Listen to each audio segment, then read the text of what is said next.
The House Tax Writing Committee will vote today on its tax plan.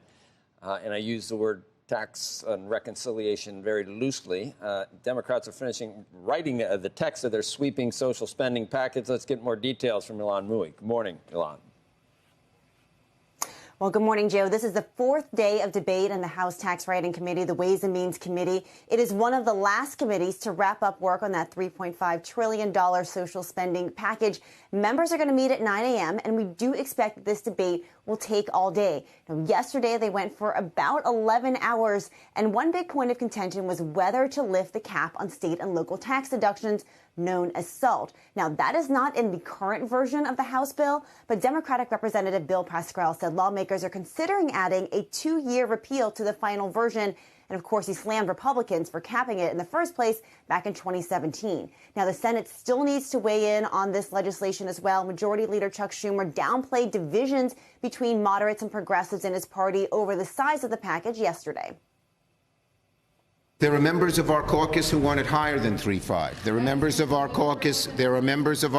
Who want it lower than 3.5. We will have to come together, and we will come together. Now, Democrats already got one PowerPoint presentation on the House bill during their lunch yesterday, and Schumer has set a time frame of weeks, not months, for the two chambers to reach a compromise. Guys.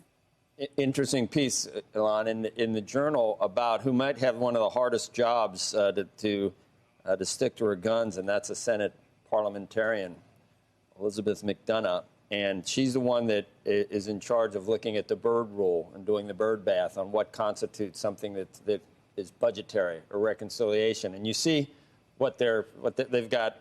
They want to legalize the Dreamers, which the Journal says is a good idea. But is it a budget item? The obvious answer is no. There's some labor practices. There's some energy proposals that are clearly not budgetary.